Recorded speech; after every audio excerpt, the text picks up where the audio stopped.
Building celebrates its 20th anniversary this year, and it's fair to say that in that time it's seen its share of drama, but it's unlikely that anything will compare with what's coming. In just 2.5 weeks, Wales will be heading to the polls for what's expected to be the most important election in a generation. Tonight, 6 politicians will set out why they think they should run Wales. Live from the Senedd here in Cardiff Bay, welcome to Wales Decides, the debate.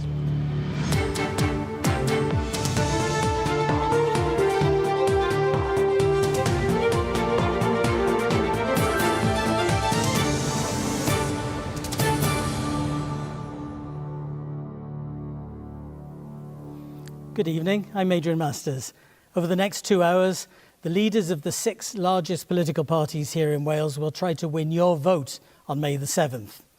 Tonight, I'm joined by Anthony Slaughter from the Wales Green Party, Rhun ap Iorwerth from Plaid Cymru, Welsh Labour's Senedd Morgan. From the Welsh Conservatives, it's Darren Miller. From the Welsh Liberal Democrats, it's Jane Dodds. And from Reform UK Wales, Dan Thomas. Thank you all for joining us for tonight's debate. Before we get going, here's a reminder of the campaign so far.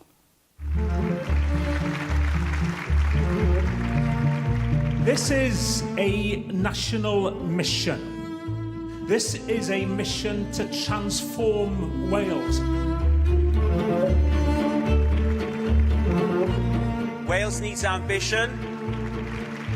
Wales needs action. Wales needs reform. This is a historic election for Wales. We are going to deliver that hope that we've promised. People in Wales are crying out for change. Today, we give them hope that it can be delivered. Because that is what our manifesto is a plan to deliver.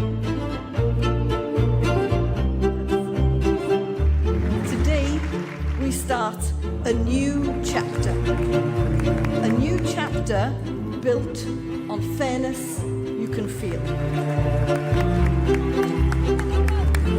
Wales stands at a crossroads. This election is a choice about what kind of country we become.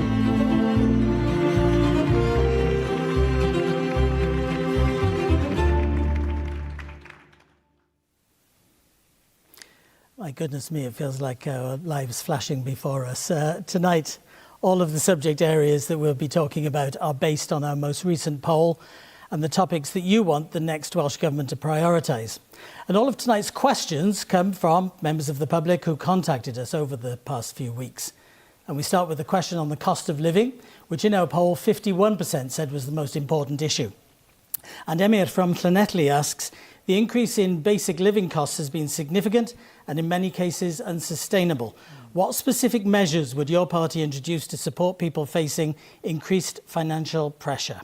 So we start this particular section of the debate. We've drawn lots to decide who begins each one, and it's you, Rhun ap Iorwerth. What would you say to Emyr from Llanelli? It's a very good question from Emyr, and it doesn't surprise me at all that this is the subject that so many chose as being the most important to their lives on doorsteps throughout Wales. I hear stories of people genuinely struggling, and it's important to remember the latest thing that has affected that, and it's Trump's war in Iran, something that, of course, Reform eagerly supported.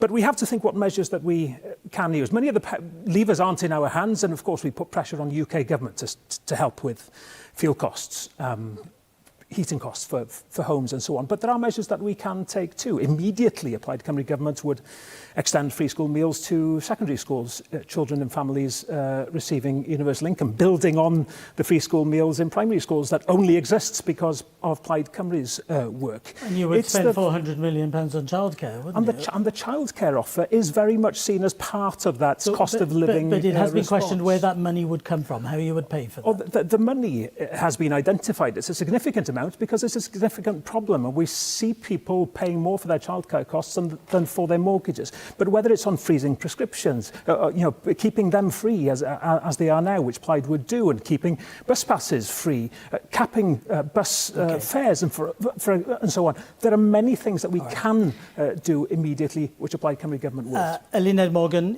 you are the incumbent party. You've been Labour has led the Welsh Government for 27 years. What would you do to alleviate the cost of living? Well, there's no question about it. There's a lot of people who are suffering across Wales with the cost of living, and we know that the war in Iran is not helping the situation. It's very unpredictable in terms of what comes next. And that's why it is important for us to, I think, make sure we take a broader picture as well. The best way to make sure people can pay their bills is through making sure they've got quality jobs. And so jobs is critical here, and that's why one of the things we're doing is making sure there's a lifelong retraining guarantee. But I accept that what people want also is practical support. A great deal of tonight will probably pick up on the fact that you have a record to defend, and it's been mixed, to say the least. How can people trust that you will deliver those jobs? I'm just thinking about your promise to create 100,000 apprenticeships. Well, originally it was 125,000, then you've been criticised by the regulator for using that figure. How can, if you can't meet that target and you've had to change it, how will people trust you to reach other targets? Well, don't forget, we were promised not a penny less as a result of Brexit. That's why that number had to come down. And we have created 100,000 apprenticeships. Some people left, about 8% of people left before 8 weeks. It's very difficult. You can't force people to stay in an apprenticeship. The point is you've made a promise and you haven't kept it. Well, we've created 100,000 apprenticeships. But if you don't mind, what I would like to say is that actually, since I've become First Minister, we've delivered 50 million free school meals. That has helped families £600. That has saved them every year. And we will go further. We'll also make an offer in terms of people on universal credit, and also make an offer on childcare that is affordable and deliverable, and help people with insulation in their homes. I'm just going to quickly go to... This has to be a quick answer because the accusation is that it's not affordable. Probably the only way they reached that figure on apprenticeships is by moving the goalpost, and it's been Labour's story all along. If you can't reach a target, I just want you to answer that point, and then we're moving on quickly. Well, I make that point. Labour has had its time. Every time it's missed its targets, it's just changed the goalpost. All right, you're not going to deal with that particular question, but Dan Thomas, Rhun ap Iorwerth did accuse Reform of supporting the war, so perhaps you would want to answer that. But also, I want to hear what your answer is to Emyr from Llanelli. So we support our allies abroad on selective action, particularly against states that threaten Britain's security, and Iran has not hidden its dislike for Britain, and indeed many terrorist planned terrorist attacks have originated from Iran. So we were right to support action there. We will defend Britain's interests. On the cost of living, the Welsh people... Sorry? I don't want to get too bogged down in that for this debate, but it's important that we hear both sides. But the Welsh people are overtaxed. We believe that council tax should be, the increases in council tax should be controlled. Welsh councils are increasing council tax by 6, 7, 8, 9% year after year, and we would bring in a cap on that, and we would also cut income tax in our last year's term as well. You would cut 1p off all income tax bands. That's going to cost about £371 million. That's right.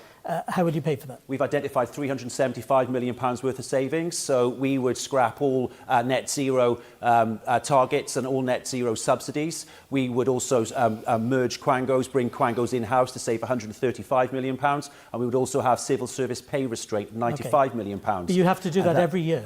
Yes, that's right. Well, we've got until the last year of our term to make that cut. So we've got 3 years to identify those savings. If you're going to find £371 million every year to pay for your tax cuts, you have to find those savings year after year after year. That's correct. But we can reduce the amount that the government spends by £370 million. The BBC says they can save £500 million.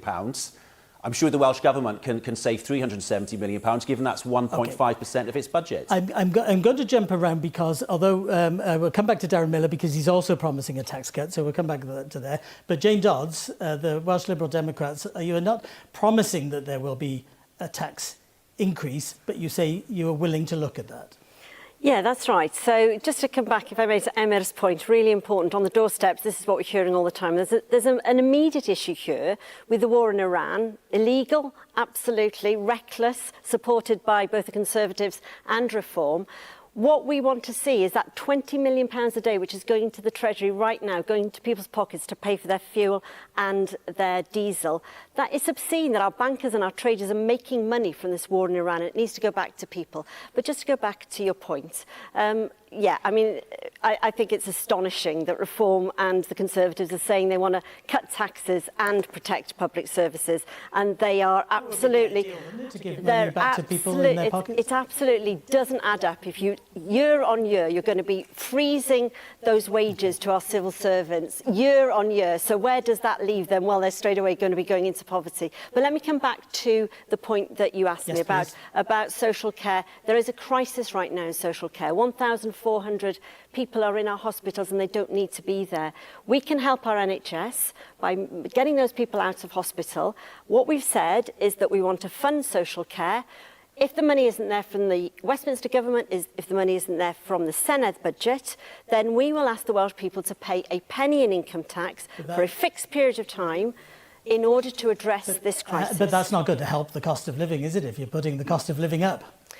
We are already paying for this through our council tax bills. We are paying for social care, and this is ensuring that it's ring-fenced for social care and helps our NHS. All right, OK. I will come now, because it does make sense, because we're talking about income tax. And Darren Miller, you have also promised a different cut. I don't want you to dwell too much on that, but if you can answer the same question that Dan Thomas was asked, which is how you would pay for that. But I do want to bring, and I will bring you back to Emma's question. Well, we've made it absolutely clear that we will cut the number of MSs here in Cardiff Bay. We think that Wales needs more doctors, dentists, nurses and teachers. Again, that's a one-off saving. Well, it's an annual saving, actually, because over the next 4 years, that's going to cost the taxpayer in Wales at least £80 million. We want to roll back Welsh Government bureaucracy, which has increased by £160 million in the central services costs each and every year over the past 3 years. So that would save over £600 million over the next Senedd term. We want to close those mini embassies around the world, stop spending money on Amazonian canoes, solar-powered canoes, and stop planting trees in Uganda, so that we can invest in our public services here. And if I may say so, the only jobs that have been created by Labour, Plaid and the Liberal Democrats are these extra politicians in Cardiff Bay. I think that's unacceptable. We should focus on getting people back into work, off benefits, and we also need help with energy bills. Focus on getting people back into work and how you would help the cost of living. What can you tell Emma? So let me tell Emma this. We want to get Emma's taxes down. We want a 1p cut on the basic rate of income tax to save the average hard-working family £450 a year. We do want a cap on excessive council tax increases. We also want to extend our free childcare offer, which includes an option to pay grandparents. And in addition to that, we want energy bills down. And that's why we support the plan for cheaper energy by getting that oil and gas out of the North Sea, getting those excessive tariffs which are being added to our bills. Well, you don't have any control over those. That's not part of this election. We want to work with the UK government to do that. Anthony Slaughter, what would the Greens do to help prioritise the cost of living? Is your focus on the environment likely actually to make things more expensive for people? Firstly, thanks to Emir for the question, and I will answer it because I don't think Emir has actually had an answer to his question about the cost of living crisis. Cost of living crisis is an emergency. It's real. People are hurting out there. We all hear it on the doorstep. We know what's going on. And we need to remember the things that are going on, people paying over the odds in rent, working precarious jobs, paying exorbitant rents for homes that are often uninhabitable, damp and mouldy homes. 1 in 3 children in Wales living in poverty. These things didn't happen by accident. These are the results of political decisions. So what we do is to tackle the cost of living crisis instantly. I mean, you have to work on that. The environment is behind everything we do, but the things you do to tackle the cost of living crisis impact on that as well. So we would start by freezing rents, leading to a cap on rents, rent controls ultimately. We would bring in free bus travel for under 22s and £1 bus ticket for everyone else. We would replace the unfair council tax with a land value tax, making it fairer, making the wealthier pay their fair share. We have to address these. Inequality is destroying our communities. Without a safe, secure, warm home, you can't build a life. Won't a freeze on rents actually backfire, or potentially backfire, because there's some evidence that actually it puts landlords off investing in fact, they take their houses off the market altogether? I get this raised quite often. But we actually had rent controls in the United Kingdom up until 1988 when Margaret Thatcher got rid of them. They didn't affect the rental market. What's affected the rental market is not building enough affordable social homes. That's why we're pledging to build 60,000 social homes in the next 10 years. And is that something you can sign up to, Leonard Morgan? Look, we've delivered 20,000 social homes. Well, and only just. You didn't deliver it in time. Well, we're going to deliver it by November. But listen, that was in the face of massive inflation. I think it's been an extraordinary effort. But the real issue is the demand and supply. You know, there aren't enough homes. I think it's really important that we look not just at social homes, but also at the private sector, getting the private sector to invest a lot more. And that's why we're suggesting 100,000 homes between the public and private sector absolutely need to be created. But that, again, is job creation. You get your plasterers, you get your bricklayers, you get electricians. All of those people then Darren Miller will be able to help pay for the cost of living. With every respect, most people want to own their own home. They don't want to be permanently renting property, and that's why we've got a clear policy to introduce a stamp duty scrap on all main homes. We think that that's good for the economy. Most people don't pay the stamp But it will duty. help people move up and down that housing ladder, get mobility in the housing market, and absolutely all the plumbers and the electricians and the carpet fitters and the kitchen fitters and the other tradespeople who will be engaged every time there's a house move will help our economy get better. Okay, no, let's let the Anthony housing Slaughter. ladder is a pipe dream to most people, especially young people. You know, you've got to get the housing market working, and you do that by getting fair rents. And we've got the Help to Buy programme as well, which has helped people just to start There's also off. evidence that distorts the market as well. Well, it helps people to get on the ladder, and I think that is important for people. Dan Thomas, very quickly. And there's no evidence that Wales retaining it has actually increased house building. You What we tell that need to is the a thousands of fast-track people planning who've system to benefited. get these houses built and to deliver the houses that people are waiting for. Whether it's rent or to own, we need to build more houses. Okay. You've got 10 seconds. You've got 10 seconds. Let's talk about homes. What people want is a home. And Plaid Cymru says, let's have legislation to give people the right to have a home. That's the fundamental Thank you thing. all. We have had a flavour of your differences and some places you agree on. Thank you very much for that. It's time for a quick break. When we're back, we'll be moving on to the topic of healthcare. Join us for that very shortly.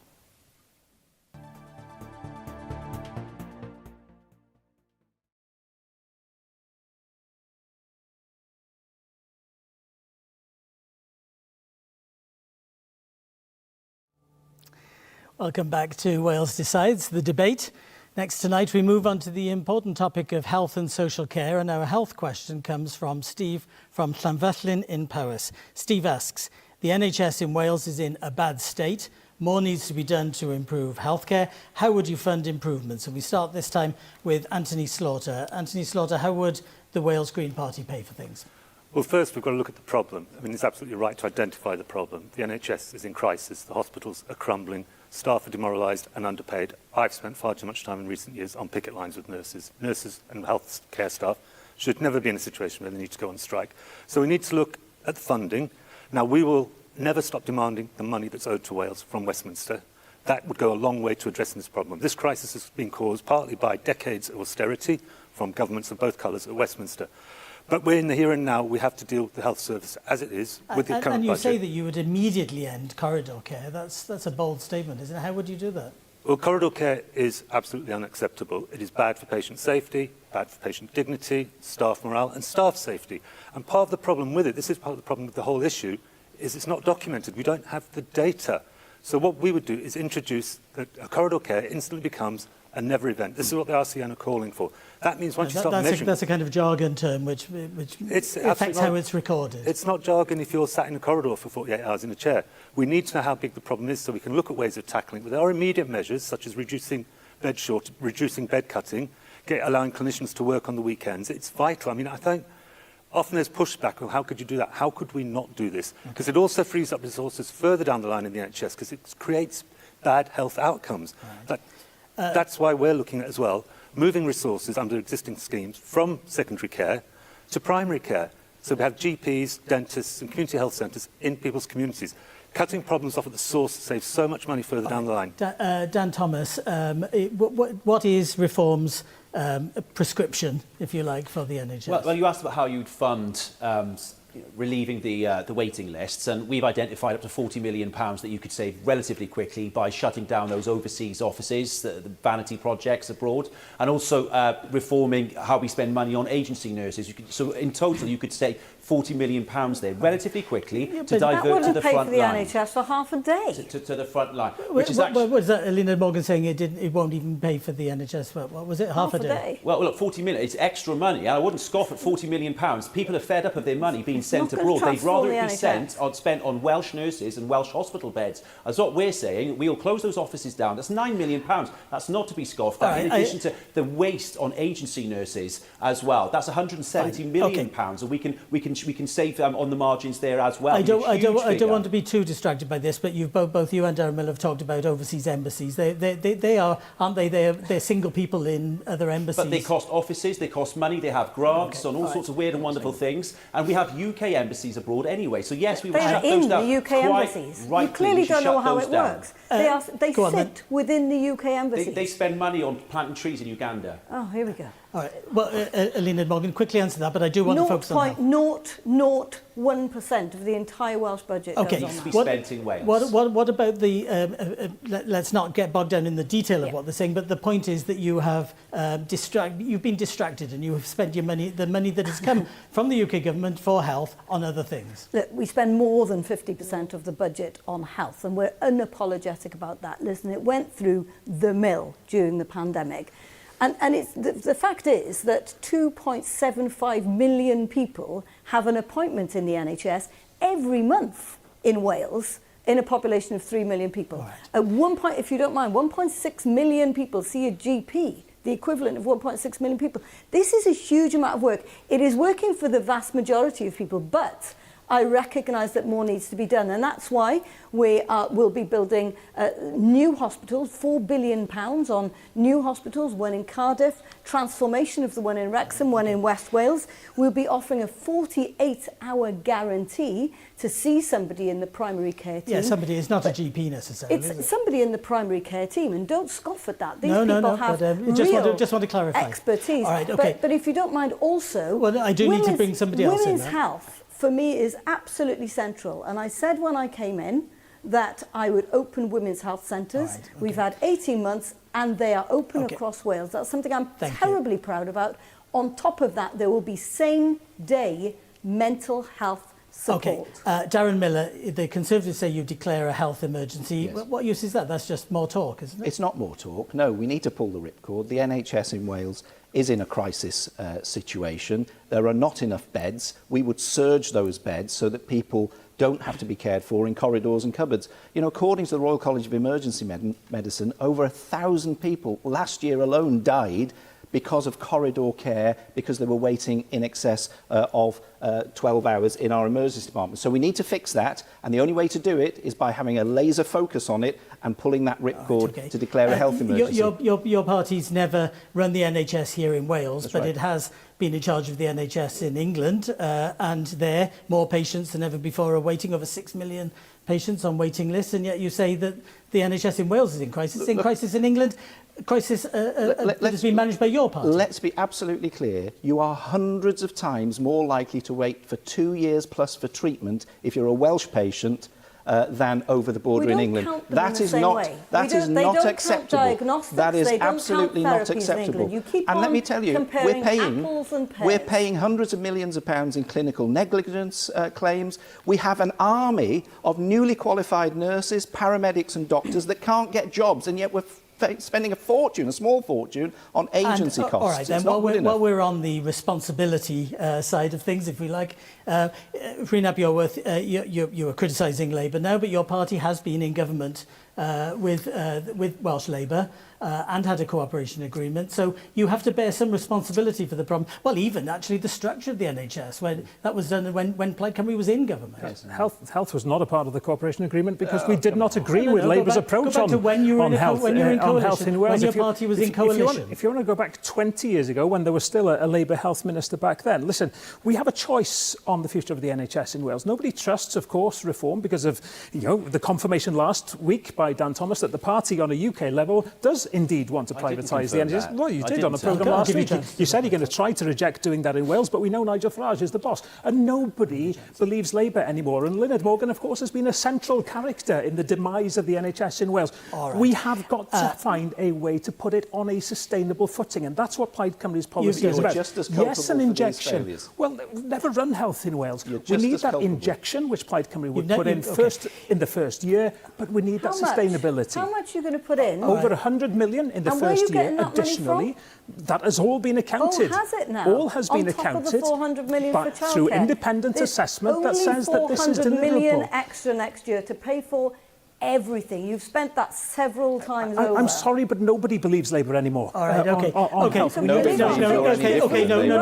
I don't want you to hog the whole debate. And you did make an accusation to Dan Thomas, an accusation that I would say has got perhaps some evidence behind it, because Nigel Farage has said that private insurance is on the table. It's something that he would consider at a UK level. You can understand the confusion. Perhaps this is your chance to clarify. Well, first of all, this pretend Punch and Judy show will be over after May. These two have been working in government in the past. They'll try and do so after the election, so you can't trust that. Of course, they're very keen to talk about the English NHS, but in Wales, I have full powers over the devolved policy areas in reform, and I've always said it will remain free at the point of use, and prescriptions will remain free as well. And that is our UK policy as well. Now our party leader in the UK may have said stuff in the past and been taken out of context. Do you know what Dan Thomas's problem is? I am clarifying that in Wales, the NHS will remain free, and so will free prescriptions. Right, okay. And these are just desperate lies from a party that's running scared and bears the responsibility for the health service being in an absolute mess in Wales. Right, Dan Thomas's problem is where the power lies within his party, Nigel Farage. Again, we want to get rid of the Senedd, then try to stop party I want to bring this back. And again, that's not going to happen. Let's bring this back to the question and how you would improve things. So if you can focus on that now that I've given you Absolutely. So look, an independent report, the Sloman report, was published last year, and I was the first politician in these debates, serious debates, to bring that up. It's been brushed under the carpet. I commissioned that report. Yes, you commissioned the report because you didn't know what to do. Quite rightly, you very belatedly in this term, you commissioned an independent report. Okay. We need to implement those recommendations and report back to the people. Thank you. You've made your point. Jane Dodds, what will the Welsh Liberal Democrats do to improve health, and how would you fund it? Yeah, thanks. Let's get back to Steve's question, because this is what happens in the Senedd all the time. We just hear kind of people throwing things at each other, but we need to look at some solutions, don't we, here? We're really clear that this comes up on the doorstep all the time. People can't get a dentist, they can't get a GP. I want to pay tribute and I want to pay credit to our health workers.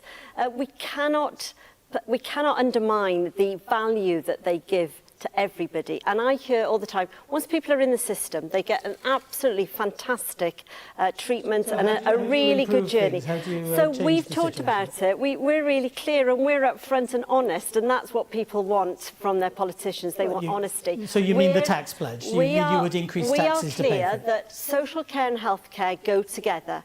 And if you can keep people out of hospitals, and if you can get them out of hospitals quickly, then actually that's going to help our health service.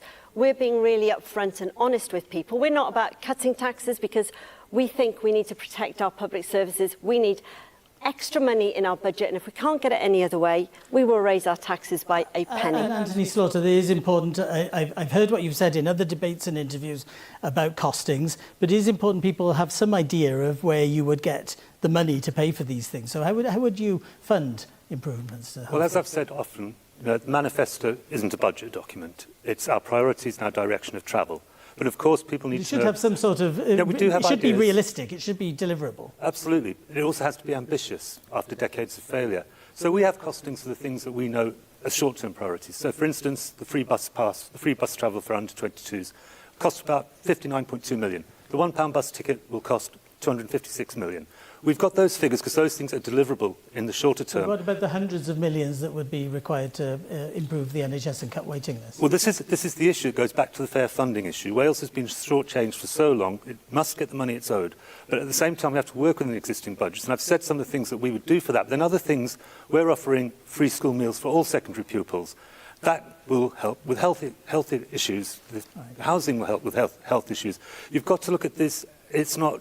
And to put a manifesto before the public and say this is a comprehensive spending plan in every department for the next 4 years is a fool's errand. People have talked about the war, and it's a fool's errand in a world that has Putin and Trump. But that's not going to bring your manifesto, which you say is a blueprint or perhaps an opening to negotiations. That's not a concrete plan to bring waiting lists down. That's what people want to see. Well, we are talking about bringing waiting lists down by moving that money from secondary care to primary care, by including more preventative measures. All of these things will bring the costs down. We have to start from that premise.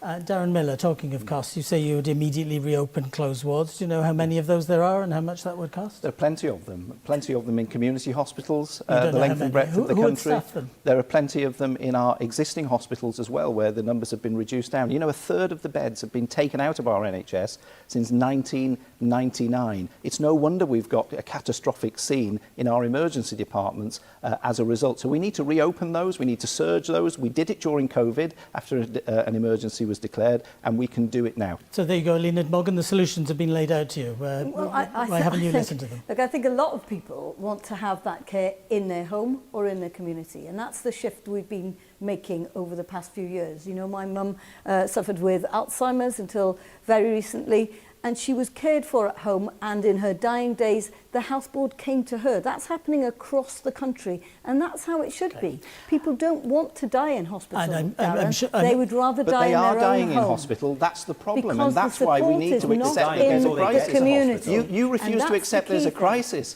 I accept that there's a crisis and we need to fix it. That's why we're working so hard. There's not No, we're not. I've just given you tangible decision making that you can just told me you're going to take, that anybody could take, in order to. All right, okay. To pay for the staff to surge those beds. I've just said you could shrink the agency budget overnight by employing all those newly qualified paramedics. Thank you very much. Let's bring this section to the end because we have to go to the breaks that pay for us all to be here. We'll take another quick break. When we're back, we'll be looking at the topic of immigration.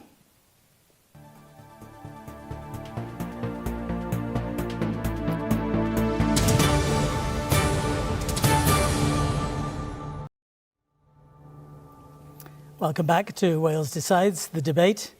Our poll showed that tackling immigration is the third biggest priority for voters. It's important to say at this point that none of the people here tonight will have any control over it. That remains in the power of the UK government at Westminster. But all parties have a position on it, and it's clearly important for the voters too. And our question in this subject area comes from Sue in Llandyssil, who asks, we have young people without homes and services on their knees, while millions are being spent on making us the nation of sanctuary. Would you change this? And we start this section with Dan Thomas. Dan Thomas, I have a feeling I know the answer to the question, but what would Reform UK Wales do? Absolutely, we would change it, and we want our money spent on those who live in Wales, who work in Wales and have born and bred in Wales, and those who've lived here for a long time. And I think before you go on, I will just say that the nation of sanctuary is a blanket term for the support and resettlement of asylum seekers here in Wales. It's cost in the region of £68 million over the years that it's been running since 2019, and 90% of that total has gone to supporting Ukrainians. So just to get that information there. Well, you say it's been spent on Ukrainians, but there was a headline recently where it was discovered that 3,500 people who came on Ukrainian visas were actually from the Middle East and Africa. So that's the problem with immigration. There's no transparency. We can't see where these people have been dispersed. Do you have any evidence for that? But on the matter, well, it was in the Telegraph. It was a Telegraph headline. So have a look at that. It was well researched. But this is the problem. You cannot find out in Wales where asylum seekers have been dispersed. It's all being done by stealth. There is no fairness there. And quite rightly, the person who asked the question is spot on, because we have 90,000 unemployed people in Wales. We have 30,000 young people aged between 19 and 24 who aren't in education or employment or training. They're the people we should be investing in, not bringing in people from overseas. Can I just ask what percentage of people in Wales are born outside of the UK? Do you happen to know that?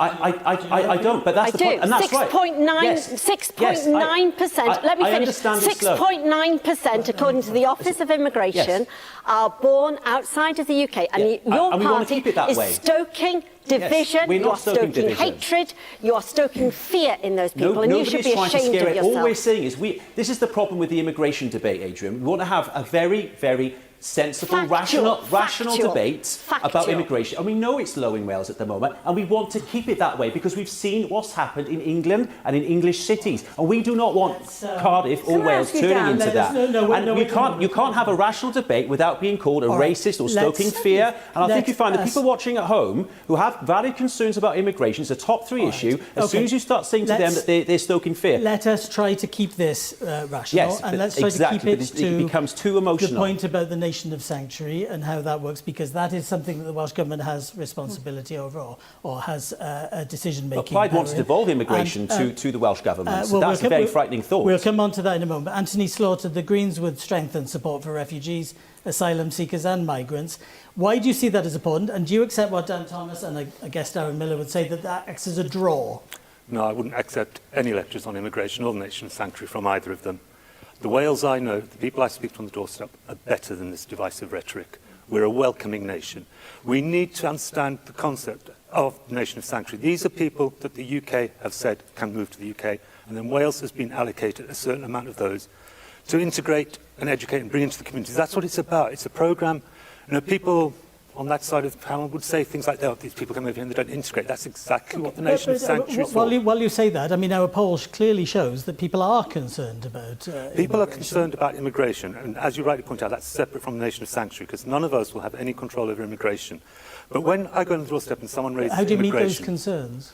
people say to me they have concerns about immigration. When you have those conversations with them, when you listen to them, one human to another, it turns out that they're worried about housing for their children. It turns out they're worried about the health service. So there are no concerns? Immigrants aren't driving that. Okay. If you meet an immigrant in the health service, they're probably the person looking after you. They're not in front of you. All right. Rhena Bioworth, as Dan Thomas mentioned, you do have a policy to devolve powers over migration and asylum. Why do you want that? And is that because you want, as Reform say, to increase migration to Wales? The example I give is we need more students from abroad coming to our universities, for example, and we don't have those powers over visas. I think it would be a good idea for the health of our universities and our future economy if we were able to bring more people in. What sort of system would you want? If you had the powers, would you an Australian-style system? No, I'm talking about sub-state visa models that you have in places like Canada. But if I can address Sue's question, the problem that we have with housing is not because of people coming in, it's because of a lack of social housing. It's a lack of houses being built. It's the same within the NHS. People tell me, the NHS's problems are because of immigration. They're not. And we would be stuck without workers from elsewhere working within our NHS. But let me tell you this. Reform have made it their business to stoke divisive rhetoric over immigration. It was roundly rejected in Caerphilly. Our job is to make sure that we roundly reject it again Wales-wide. All right. Dan Thomas, just quickly respond to that because I need to bring other people in. But we're just voicing the genuine concerns that the general public have in Wales about immigration. It's a top 3 issue for a reason, and Reform is the only party that is reflecting that concern. And all the other parties want to say it isn't a problem because they've all been part of the problem. We're the only people standing up for the majority in Wales. Two words struck me. Very quickly.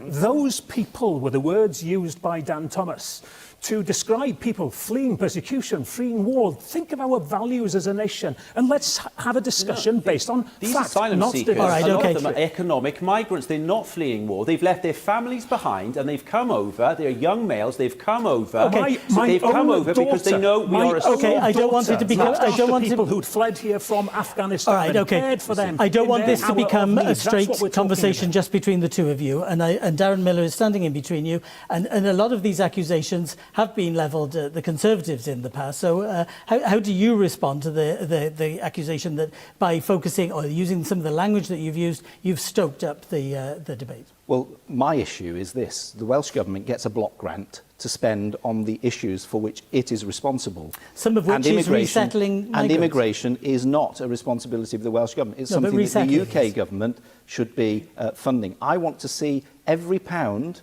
of that nation of sanctuary plan money invested instead in our public services. And let me be clear Would you send people back to wars, though? Let me be clear about this. Wales is a nation which has offered people a home when they're fleeing persecution, when they're fleeing war. That's absolutely right. But we also know that there are many people making bogus asylum claims. That's featured in the media even this week. And what I don't accept is the nonsense that we've heard from the Plaid Cymru leader in the past, when he said there's no such thing as illegal immigration. Of course there is. People are arriving on British shores did illegally. You say that? Yes, he has said that. Did you say that? People smuggling is illegal. Outstaying visas is illegal. People aren't illegal, Darren. And this is a man who passionately spoke in favour of the nation of sanctuary. There are illegal migrants. I know you don't accept that it's illegal to enter our countries under false pretences, but that unfortunately is what's happening. And every pound that's spent on an illegal immigrant or someone that's making a bogus asylum claim, that's a pound that could be invested in our public services. Anthony Slaughter, very quickly, then I'm coming to Lynn. Just very quickly, yeah, immigration is a high on the list of concerns. People are talking about it, and the reason they are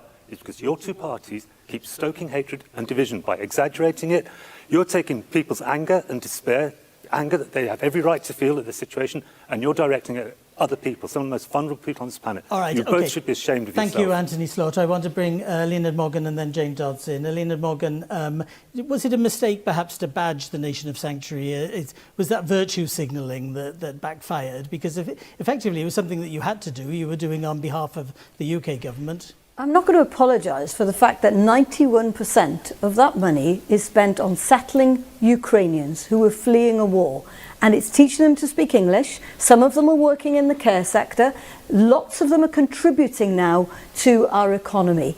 And that is something that we should recognise. The NHS is held up by people from other countries. That's something we should celebrate. We have 30,000 young people unemployed in Wales. We should be training and investing in our own people. We're not, because they're unemployed and they have been for some time. We have record levels of youth unemployment. We have our own people that we should be investing in, and that's what the people of Wales want. Hematologists, where you have to go across the whole world to find these experts. The key thing, I think, is to make sure we get a balance. It's got to be compassion and control. Let me ask you something, Dan, if you don't mind. Can I come to Jane Dodds and you can come back to this question? Dan, okay.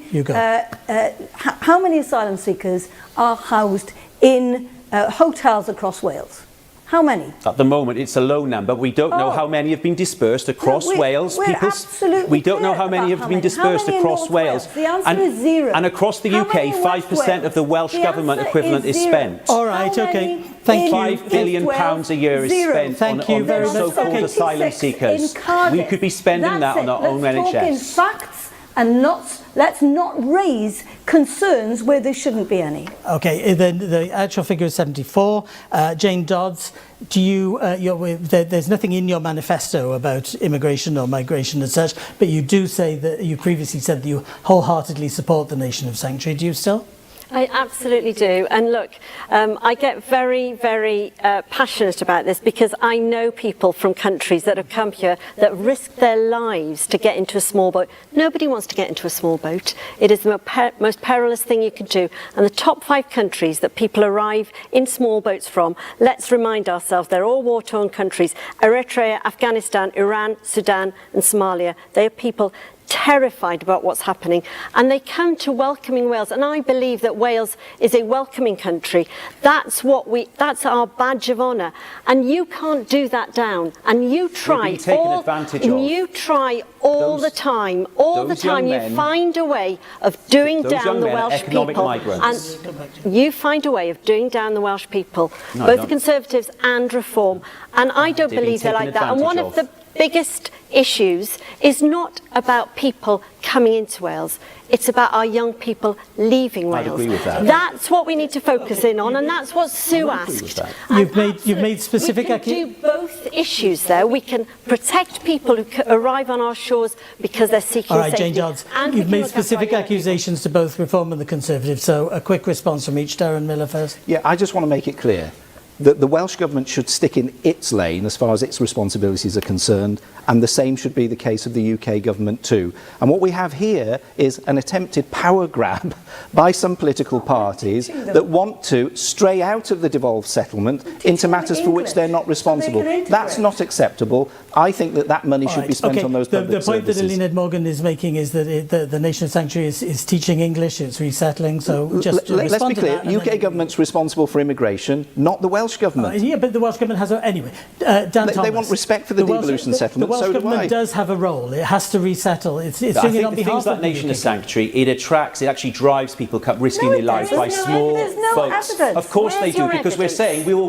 no matter how you come into this Where country, is we will... fact? Don't even They're have breaking rights into to this decide country, that. they're economic migrants, and they're taking advantage of our good We nature. don't even have the right to determine how many people come here. So Please you just deal in talk facts through your and facts. evidence. We can spend that money Facts on and evidence. Welsh nurses and Welsh hospital beds. Right. So Okay. blaming immigrants won't fix the NHS, it won't build any more homes. We need to What you spend need money is on our own serious children. leadership and compassionate leadership. And at this point, just to remind us all that this is the UK government that is taking these decisions, as Lynette Morgan was saying, and the UK government that has the power over migration and immigration. Rhina Beorworth, something that has been said by Reform is that there would be a surge under a Plaid Cymru government in immigration. Is there any truth in that? Based on what? Based Dan on Tom? the fact that you said there's no such thing as illegal immigration, that you see no borders. Quite Wales- clearly, you don't want to control our borders. Therefore, I know you really want to ramp this up. Over. I know you want to really ramp this up. I want to talk about humanity, I want to talk about facts, and I want to talk about the fact that in this election there are no powers over migration in Wales. And yet, the Welsh Government does have power over what we're calling the nation of sanctuary, which is resettling. And 0.05% of the entire Welsh budget. It's tiny. It's a people global thing. It's about cities English. of sanctuary. It's about helping people integrate, which I thought is what you wanted. Can I just say, When- I guarantee Go on. that You don't there believe is there's no legal family. I guarantee that there is no family in Wales who doesn't know somebody from Ukraine and doesn't see the fact that they are being supported through a fund in terrible situations where they want to go home, and most Thank you. refugees actually want to go home, and Scotland has supported- it's shameful that Scotland has you are supported- using that and Scotland you are has doing supported down people Wales fleeing and Welsh Ukraine We've- as a result of the war. we've got to finish and they there. haven't got a nation of sanctuary. we've got to finish there. Thank you very much. I hope, Sue, in Llandyssil, you got the answer you're looking for. Not sure. Let's take a quick break. When we're back, each leader will have a chance to ask one other a question of their choice. Not that they've been shy in that up till now. You won't want to miss it. See you in a few minutes.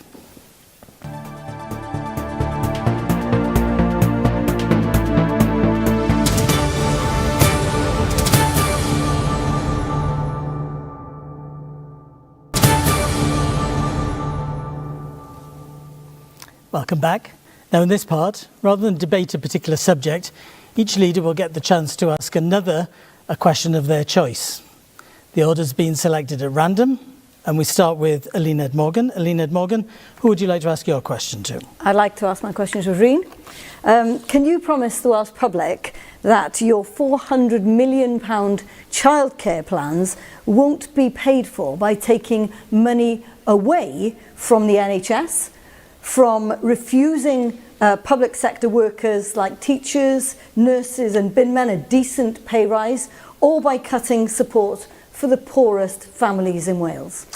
Yes, I can confirm that the £400 million, which is at full rollout, of course, in the last year of a Plaid Cymru government, is all accounted for within the programme that has been judged independently to be achievable. Challenging, of course, as you'd expect it to be, but achievable. I think the struggle that Labour has now is that on something like the childcare offer, it has failed so badly to deliver on its ambition, which was at such a low level, that it is scrambling around to attack Plaid Cymru for the level of ambition that we are setting. The maths is there. The challenge that I have, of course, is in finding the workforce, and we are confident that we have those plans too, because we can talk about the money or we can talk about the outcome, how this affects people, and that means by having those people there in communities the length and breadth of Wales, giving children the best start in life and helping with the cost of living crisis. Of course it's achievable if you make cuts.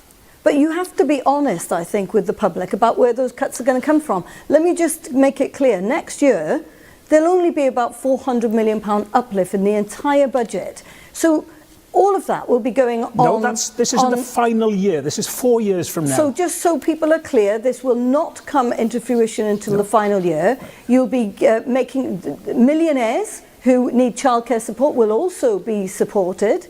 And let's be clear also that the money that we, for example, spent this year on giving an increase to public sector workers. That costs about £350 million. You've got no money earmarked for that. So people in Wales will not be given a pay rise next year if they're quick comeback. You have to make it quick. Elizabeth Morgan is in the disadvantaged position of not having understood what our childcare offer is. It's ambitious, but it's achievable because we need to deliver this for families the length and breadth of Wales. All right, okay. I thought this section was going to give me a rest. Clearly not. Now we move on to Jane Dodds.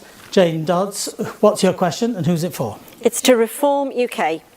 Nigel Farage backed Trump's war with Iran. Conflict pushes up oil prices and Welsh families pay the price. Why does Reform want to scrap net zero and keep us dependent on foreign fossil fuels instead of backing Welsh renewables that cut bills and create jobs? Well, the premise of the question is incorrect. We want to back British energy, homegrown energy, so we want to fast track the implementation of clean green nuclear, and there's some sites in Wales where that can happen, and we can do that through the planning laws. And as First Minister, I would want again to speed up the planning system to enable that to happen. We also want to do more drilling in the North Sea and get our own British oil pumped out, British gas as well, because quite rightly we do not want to be depending on foreign countries who are hostile to us for energy. In terms of the Iran war, let's remind everybody that Iran does not like Britain and has been sponsored some terrorist attacks and terrorist planning in this country, and therefore selective.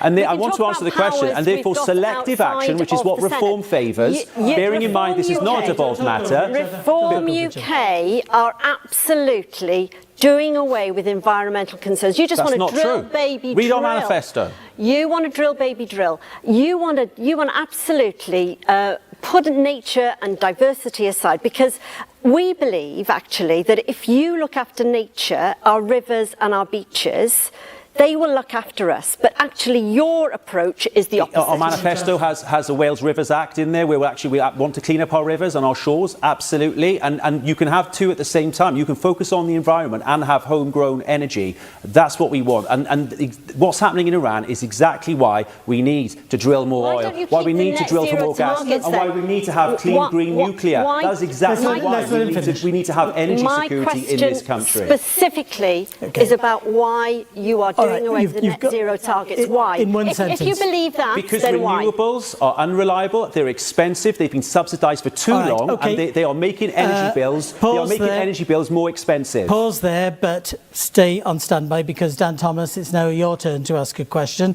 to your chosen leader. So who do you want to ask it to? And what's the question? So, Adrian, I would like to have a calm, reasonable chat about immigration, if that's possible, with the rest of the panel. But at the moment, it would be with the leader of Plaid Cymru. So, Plaid Cymru in their manifesto wants to devolve immigration. They talk about visas and things like that. And I'd like to say, I think we all agree that, of course, we want to keep our young people ideally in Wales to have careers if we can. Absolutely. We need to stop the brain drain. We all agree on that. We all agree that we should have limited amounts of immigration for those skill shortages that we need. We agree on that. But how will you achieve this devolved immigration power? How will you actually achieve that? And when you have achieved it, will you see immigration go up overall or down? A couple of things that you're guilty of, both Reform and the Conservatives, are to account for the situation that we're in. If I could just answer the question. We have two things coming together. We have migration and we have Brexit too, because we have the situation after Brexit where we have shortages of people working in various sectors. And given that the UK government is failing to take the measures that would help us, for example, whilst we want to train our own people up to work in social care, it's very useful to be able to bring people from abroad to support our social care staff too. I've already mentioned universities and the need to bring in more students, but the UK government's post-Brexit rules on visas make it impossible for us to do so. What I'm saying is let's have a sub-state visa rule in place. They have it in Canada so that we can set those nuanced needs that fit Wales's situation. Does that answer your question, Don Thomas? We've got 30,000 young people in Wales that need to be invested in. Yes. And I'd ask you, Reid, is it ethical that you talk about bringing people from other countries, health workers from other countries? Quite often those countries are poor countries and they've trained up these health workers and we are poaching them. That, in my opinion, is immoral. And should we be doing that when we've got 30,000 young people in our country that we can train? Okay. You've got a quick time to answer that. Very quickly, our priority will always be to train up our own young people. But you just said you want to ship people in from poor countries. Okay, let him answer. But alongside that, people move. I know you don't like it, Dan, but people move across the world. People move from country to country. Where that happens, let's see how we can benefit from that. Use the skills of people who want to come to Wales because of a moment, but it'll be like nothing's changed. And I assure you, we drew these at random. It's your turn now to ask a question.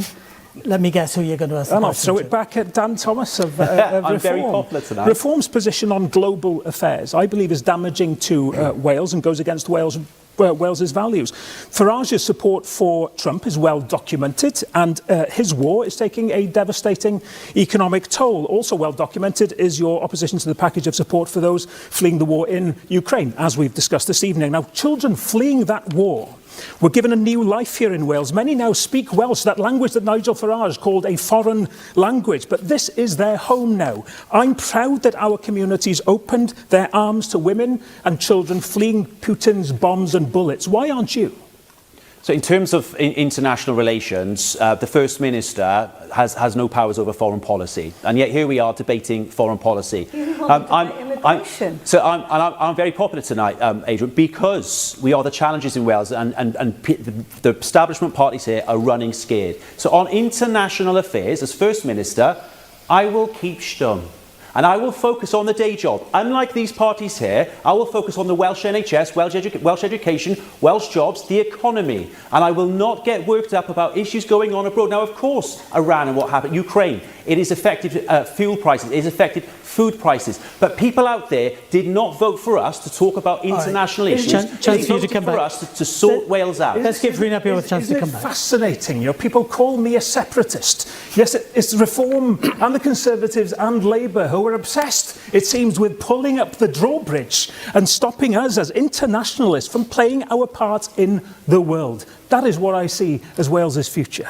You've got a short time. Well, of course, you want to be President of Wales under an independent system. We accept that we are part of the United Kingdom and we elect a United Kingdom government to deal with foreign affairs. And that's how I see it. If as First Minister, I will focus on the issues that matter in Wales, the NHS, education and jobs here in Wales, because the Welsh people have been forgotten for far too long. But never Welsh values. Our random algorithm, which was drawing lots out of an envelope, is now bringing us over to this side, and it's Anthony Slaughter's turn. Anthony Slaughter, what's your question and who's it to? Thank you. It's for Labour, for Eluned. Rents have risen fastest in Wales in recent years. It's driving child poverty and stopping people from saving to buy a place to live. Labour could have controlled rents years ago. Why have you let private landlords rake in profits off people's backs? Eluned Morgan? Well, we've seen what happens to rent controls, and there is evidence to suggest that there is an unintended consequence. It actually reduces the number of homes available for people to rent, which then pushes, and once people move to a different place, the rent can go up. That's what we've seen in Scotland. The evidence is there. The key thing in relation to housing, I think, is to build more homes. And we're proud that we've built those 20,000 homes by November, despite the fact there's been massive inflation. But we do need to build more. We need to build more social homes, but more private sector homes as well. And that will boost our ability to drive the economy, create jobs for bricklayers, for electricians, for plumbers. It's an operation that could fuel and boost the economy in every single part of Wales. There's a chance for you to come back on this. We obviously need to build more social homes. We all agree on that. Building more private homes will just feed the Wild West rental system out there for landlords. It always gets brought back to me that it will reduce rental stock. As I've said earlier, we had rent controls in the UK until the 80s, or mid-80s. It didn't affect the rental market. The only people saying it will are the Association of Registered Landlords and the IFS bring it up sometimes. Both bodies with no reference and no evidence. Well, the evidence in Scotland shows otherwise, and I think the key thing to remember in relation to housing is that we are trying to help people onto the first step of the ladder, making sure they have opportunities through helping them with their first ability to buy a new home. And I think no, I'm going to have to bring you to an end. No, I accept that. I accept that. Okay. But the ultimate answer is you have it's thank about you. demand Thank you and both. supply. We've got to bring that to an end the because supply it's needs now to time for increase. Darren Miller. Darren Miller, what's your question? Who's it to? Well, I've got a question to the Reform leader. Your former Welsh leader is currently behind bars, Nathan Gill, for taking bribes to make pro-Russian statements in the European Parliament. Why are you and Nigel Farage still defending a Reform candidate at this election who's made pro-Putin, anti-NATO statements on social media? Before you answer that, if I can just say there's no suggestion that the candidate in question is involved in bribery or criminal activity. And he said that one message was a quip about a British politician whose video he was replying to. So Nathan Gill is behind bars. He's a traitor, and quite rightly so, that he's been prosecuted and is serving time now. He was leader several years ago for a few weeks. And I'm glad to see the back of him. I didn't know him personally. I don't know about the comments you're referring to about one of our candidates. I assume it's something that was said potentially a long time ago. But people have got you have free speech in this country. I certainly do not support those kind of views. Darren Miller? So why is there a candidate on the ballot paper at this election under a Reform label that has those views, if they're not views that you support and you're supposed to be the leader? I've not seen the views you're talking about, Darren, I'm afraid. So I can't. Reported. I've not seen them. There's a lot of tittle-tattle out there when people have said things on social media in the past. I've not seen them. It's very hard for me to comment, I'm afraid. You should have been a bit more specific in your question. They've been widely reported, as have comments by anti-COVID vaccine conspirators. We've got anti-monarchists as well on your lists too. And I just think that the quality of some of the people that you think should be members of this Parliament is unacceptable. Why do you have people like that when you're supposed to have a robust vetting process? Well, interestingly, one of our candidates who stood down used to work for you and somebody quite close to you, and it was apparent that you and your colleagues held on to confidential information about them and only released it when he left your party to try for revenge for joining Reform. All right, okay. So, and you happily had him employed by you at the time. So, Darren, if I was you, I wouldn't throw mud on this issue. Very quick response, please, Darren. Well, let's be clear about this. You know, you have party members who have made pro-Russian, pro-Putin, anti-NATO statements. That's not acceptable. You're a risk, I believe, to national security. You've made your points. Thank you very much. We'll take a break now. Some of us need it more than others. When we're back, we'll be discussing education in the last part of tonight's debate. See you in a bit.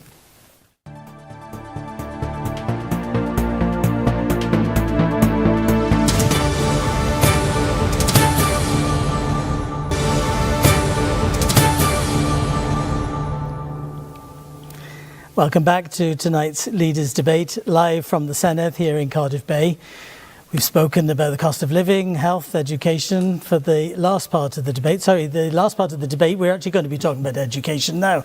And our question comes from Mark in Abergavenny. Mark says, the vast majority of party policies on education appear to mirror past efforts.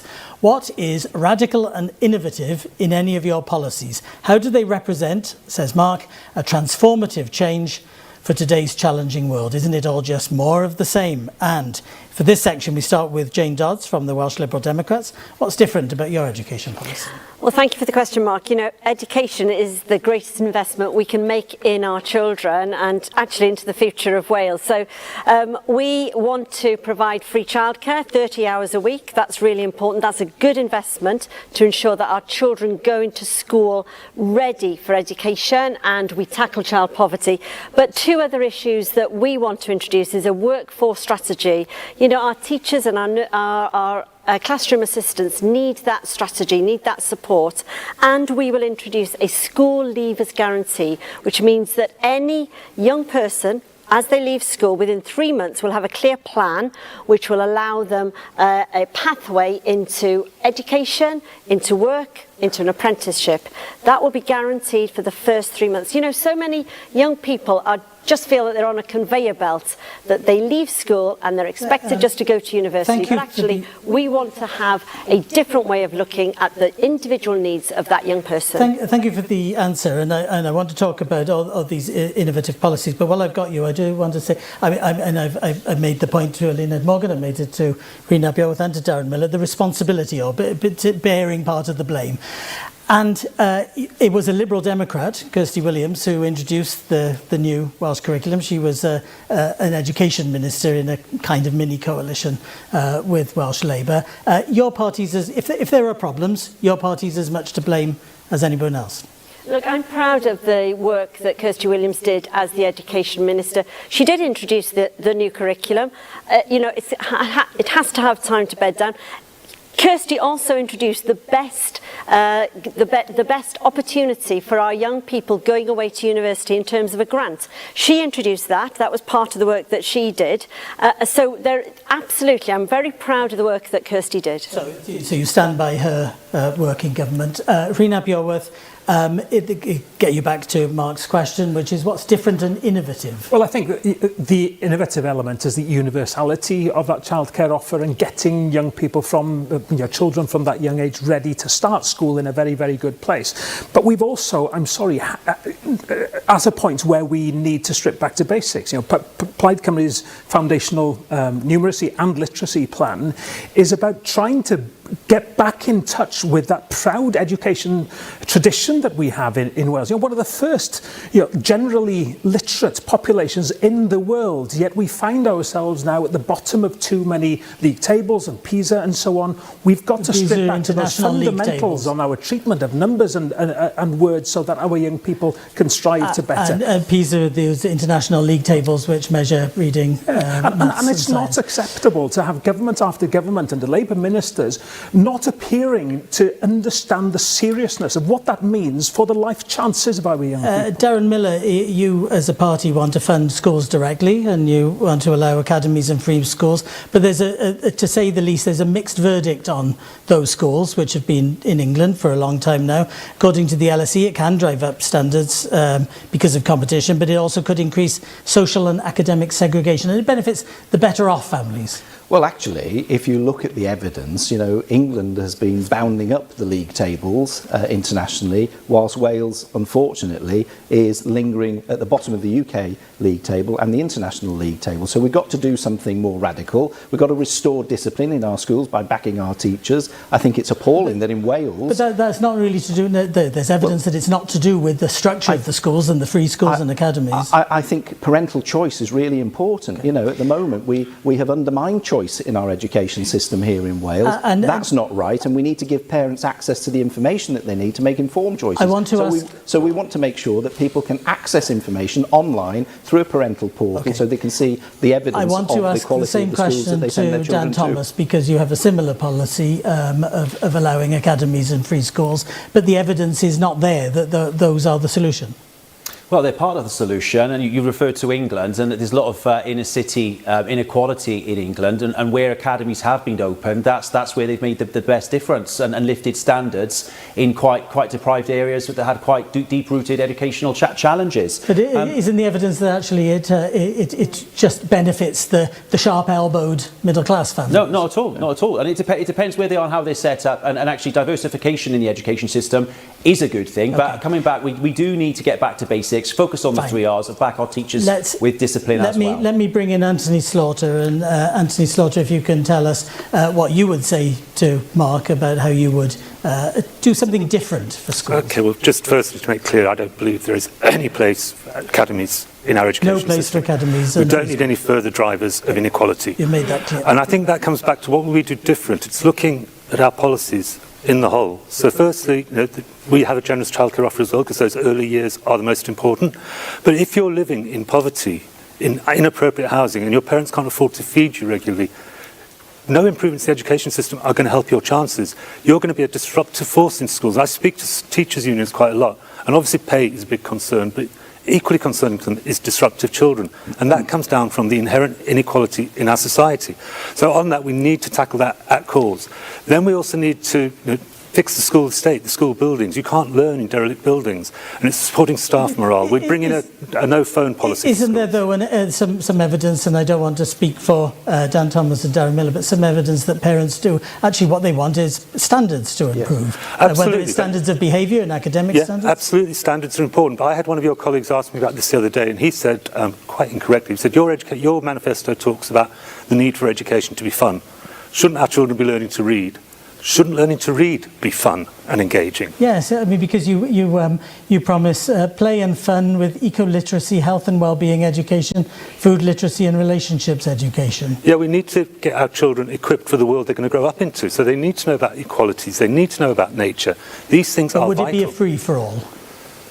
In what way? In that, if it's all about fun and relationships, then actually what parents want are academic standards. They want to see the PISA figures increase. I'm not saying that the focus moves away from teaching people to read and write and do arithmetic, but you do that in a different framework, and you make education more attractive so people want to learn. Okay. Senedd Morgan, your manifesto promises, and I'm going to quote it from here, boost standards in our schools and have a relentless focus on excellence in literacy and numeracy. Why haven't you done that yet? Well, we are seeing improvements in terms of GCSE results. We have improved and refurbished and built 330 new schools in Wales and colleges. But these PISA figures are still very, very low. They're the lowest in the UK. And they're 5 years old, and you wait until the new ones come out. We're very confident that they'll be in a better place. But you asked, Mark was asking about what's new. Well, we will have an additional focus on additional learning needs. There are a lot of people who need that additional support.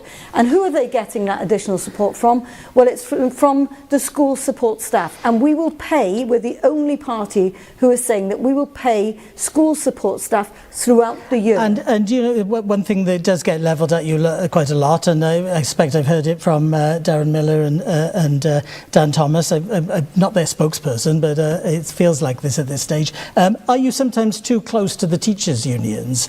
It's very hard, for instance, to act against mediocre leadership. I don't think the teachers' unions would agree that we're too close to them. The key thing for me is that we do drive up standards, that focus on literacy and numeracy, but also we're going to give a young person's guarantee. Okay. It already has helped 60,000 people. We're bringing that down to 14 years old and making sure that there's true parity between vocational education and academic education from the age of 14. I saw that Darren Miller wants to come in, but then I'm coming to Yeah, I just wanted to say, you know, there are things we need to stop doing as well. We've got to stop this woke ideology nonsense, teaching kids that there are dozens of genders, and we've got to get back to teaching history that makes people proud to be Welsh and proud to be British, because that is not the case at the moment with some of the reforms that you've made to the curriculum, and we need to make sure that our young people are people who can read, write, add up, and make sure that those are prepared for the future world. That's why we've said we need to get back to home economics, teaching people how to work a budget out when they leave school so that they can cook a decent meal for themselves. You know, these are the life skills that our children don't have because of the way that we've shifted things into the curriculum over time. It's just scraping the barrel. All right, okay. Rena Bjorworth, you have been criticised elsewhere for policy to try to keep university funding here in Wales and to keep students here in Wales. Some have accused you of, I don't know, putting a barrier to Welsh students studying elsewhere. The other parties, yes, that's what they say, and trying to attack in terms of attacking our policy to try to tell our young people whether they study in Wales, and we want more of them to do so, or whether they study in England, as two of my own children have done, that we want them to come back. So you won't stop Welsh students studying in the... Of course, two of my own children have studied. But take away their grants. I was the one, wasn't I, who actually said to you, is it the case that you will remove the £1,000 grant from people who go to England? And I said no. So a year ago you had in your economic plan that was what you were going to do.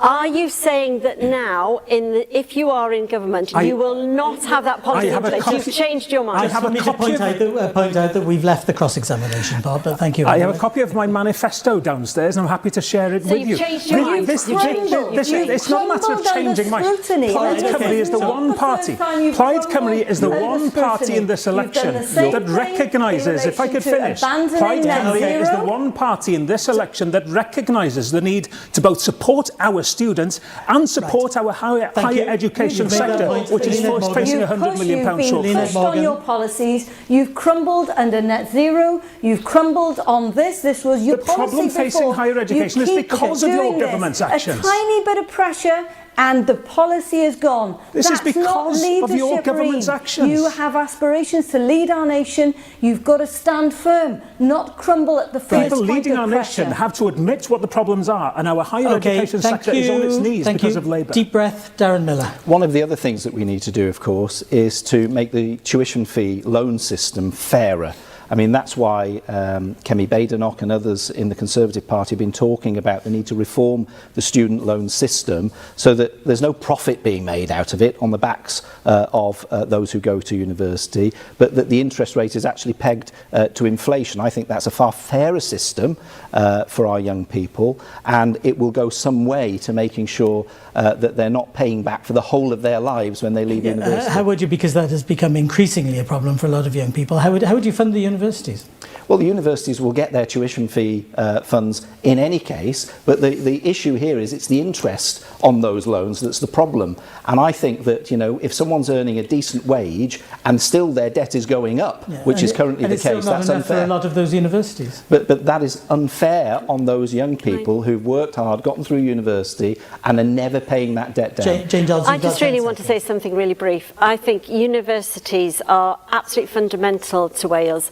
I think this needs a cross-party approach. I hope that whatever happens on May the 8th, I think actually, you know, the good thing about the Senedd is that we do work together where we share those values. And I'm very glad now that the Lib Dems are responding so positively to Plaid Cymru's manifesto pledge to seek new consensus on higher education funding support. OK, thank you all for your points. We're going to take another short break now. When we're back, each leader will deliver a closing statement. It's the last chance for each of them to try to win your vote. Join us for that in a couple of minutes.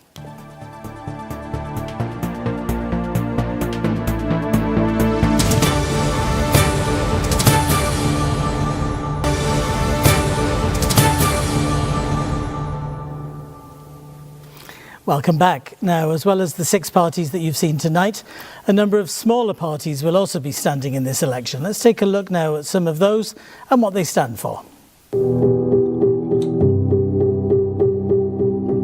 We're ordinary people. We are ordinary people. The people who form the Heritage Party were politically homeless. Like I said, this is all common sense policies from the people on the ground. Our policies are based on defending our culture and heritage, scrapping the comprehensive sexuality education. We're going to end the immigration and the use of HMOs. We are against the net zero madness. We're against the 20 miles an hour, and we are going to scrap the Senedd.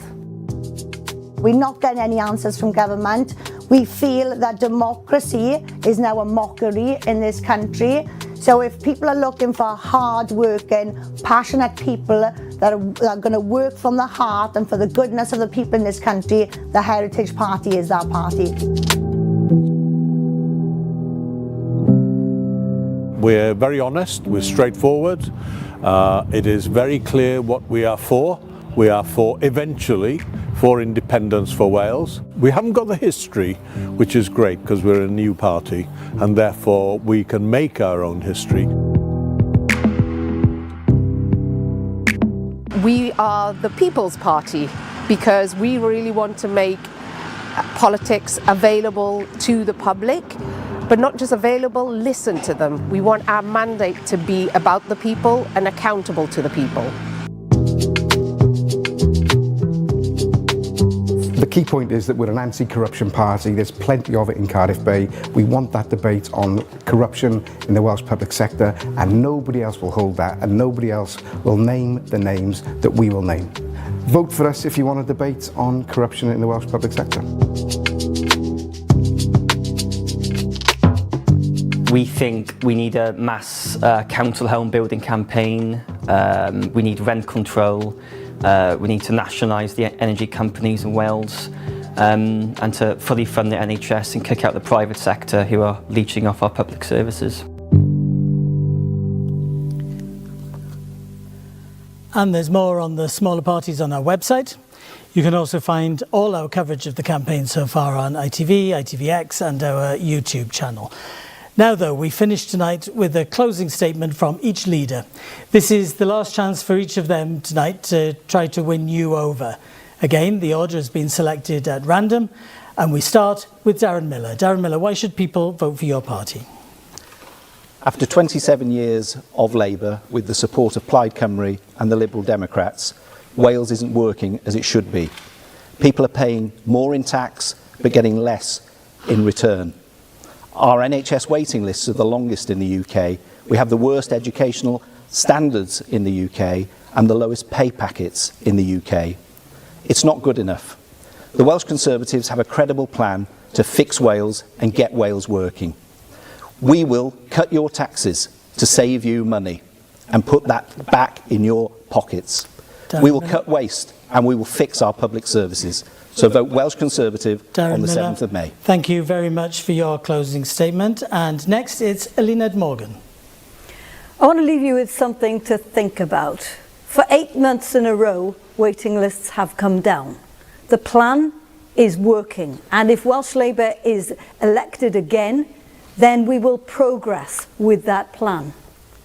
But if you're thinking of voting for Plaid or Reform, ask yourself, do their sums really add up? Is the NHS really safe in their hands? Is it worth the risk? Welsh Labour has a plan, we have the experience, and it's deliverable. So vote Welsh Labour on May the 7th. Thank you very much, Senedd Morgan. And now it's time for the closing statement from Jane Dodds. Tonight you'll have heard lots of policies, plans and suggestions, but I want you to vote with your heart. And if your heart says you want to reduce child poverty through more funding going into childcare, if your heart says you want to protect our most vulnerable and valued through more money going into social care, and if you want to protect our rivers and our seas through more money going into tackling water pollution, then vote Welsh Liberal Democrat for health, for hope, compassion and care. Vote Welsh Liberal Democrats on the 7th of May. Jane Dodds, thank you very much. Now to the Leader of the Wales Green Party, Anthony Slaughter. The cost of living crisis is an emergency. We will tackle it with a set of practical measures. If you want to stop reform coming to Wales and dividing our communities, remember that Wales Greens are the main challengers to reform in most of the marginal seats. Every Green MS that you elect will push for measures to bring down the cost of living, to protect and restore nature and resist pressure from lobbyists, so that the government works for us, not the privileged few. Vote Wales Green Party on May the 7th. Thank you very much. And now to Rhina Bioworth. Why should people vote for your party? On May the 7th, we have a real opportunity as a nation, but we face a stark choice. Labour's days are over. It's a choice of two futures now, Plaid Cymru or Reform. It's hope or division. It's me and Plaid Cymru's team of community champions, or it's billionaire-backed Nigel Farage's ex-Tories. Now, with our programme to renew public services and help you with the cost of living and to always stand up for Wales, only Plaid Cymru can beat Reform and offer hope, and we can only do it with your support on May the 7th. Thank you very much, Rhina Bioworth. And finally, Dan Thomas, your closing statement. Why should people vote for your party? Reform are the only party offering genuine change and new ambitious leadership for Wales, whereas Plaid Cymru have been Labour's puppets for the last 27 years. They haven't got the answers, they've been part of the problem, they're not the solution, and their push for independence will divide Wales, whereas Reform will unite Wales around common sense policies and the principle of putting you, the people of Wales, first. So if you want to turn this country round and you want common sense policies, vote Reform on the 7th of May. Dan Thomas from Reform UK, thank you very much. Thank you to all of you. That brings to an end the debate section of this programme. It's not over. I'll tell you more about that in a minute. I hope that this part of it, though, has helped you to make up your mind. After the break, I'll be heading upstairs to meet political commentators Laura McAllister and Lauren McKevitt, who'll be sharing their thoughts on tonight's performances. Wonder what those are. For now, though, thank you to all of you for taking part in this debate tonight. Good luck with the remaining 2 and a bit weeks of this campaign. Join me for analysis of tonight's action after the break.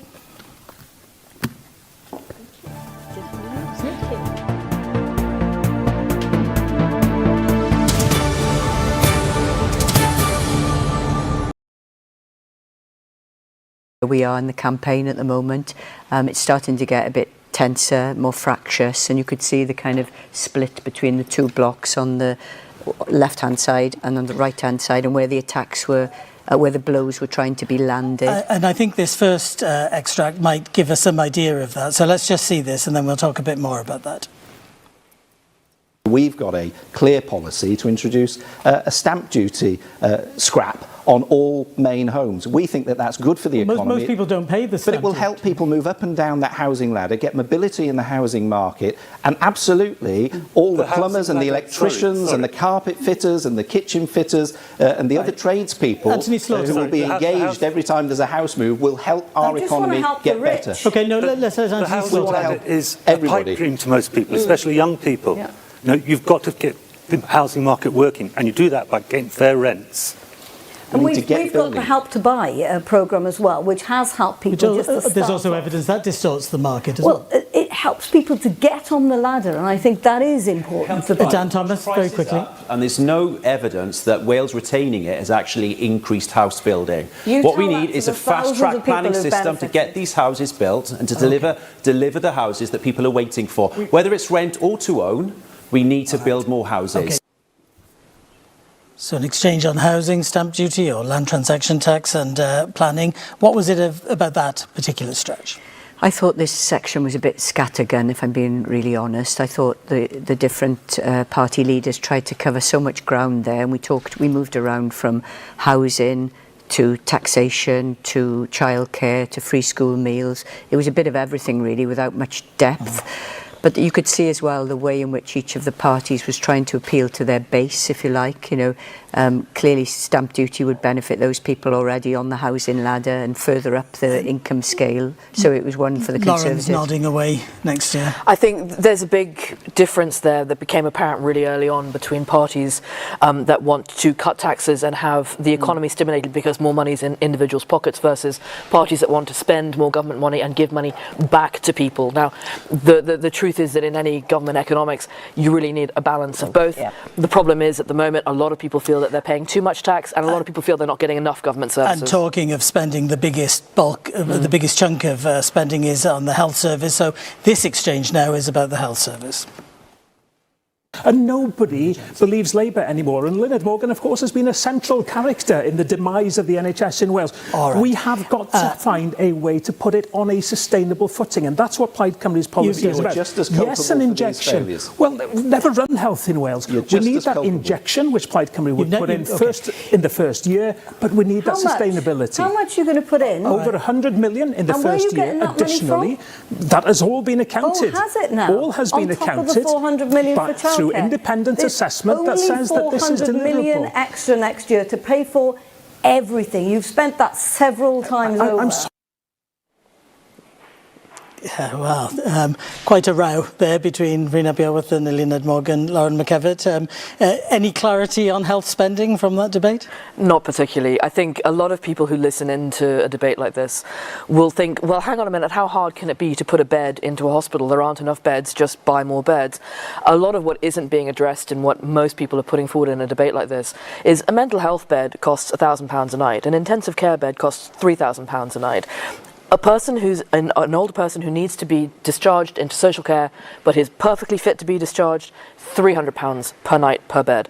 There is not enough conversation from any of these parties about how you increase bed numbers without matching the spend required for those beds. It's warm words, easy words. Absolutely. And in many respects that hits at the issue we've raised with all of the illustrations here, which is that claims are made about savings that really are drops in the ocean compared to the amount of structural money that would need to change the NHS. The final bit that you've chosen was about immigration, another light topic that didn't cause any controversy, I don't think. Let's have a little look at this particular bit of exchange. What percentage of people in Wales are born outside of the UK? Do you happen to know that?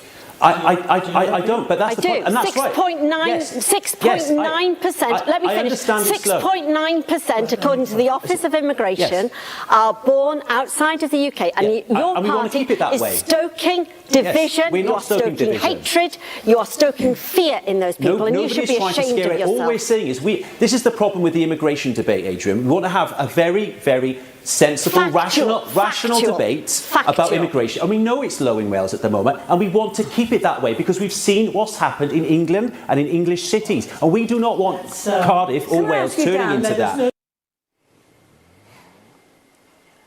Well, I don't think the Lib Dems and Reform are going to be working together in any coalition. Lauren McKevitt, did we learn anything about immigration policies, given the proviso that I made at the beginning that there is no power? That they're nothing to do with this building. No. Yeah, so I think part of the conversation about the concept of a nation of sanctuary, which was effectively a good PR campaign from the Welsh government that backfired massively, is it doesn't actually address the perfectly legal migration spike that Wales saw after the COVID period, which was really quite large. The issues that we have with immigration in this country are not just because we have too many people trying to cross the channel. It's also because we had an enormous expansion of immigration over the course of the last 6 years, legal immigration. What do you think of that, Laura McAllister? I mean, I phrased it as, was it virtue signalling that backfired? Was it just PR? Was it branding of something that the Welsh Government had to do anyway, or has to do anyway?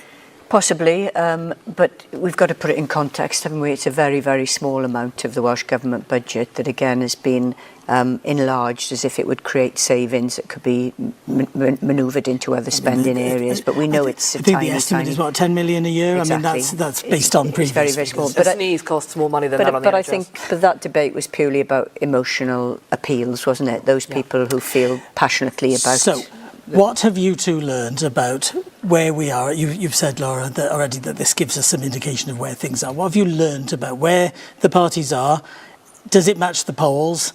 Can we see any future coalitions at all? Yeah, I mean, I think we've always been able to see future deals, even before this campaign started, because if you look at the manifestos of Welsh Labour, Plaid Cymru, the Greens, and even the Lib Dems up to a point, there's a lot of commonality. And Plaid Cymru and the Greens, some of the wording is the same, isn't it? And you could say the same for Reform and the Conservatives. There's a huge amount of overlap there.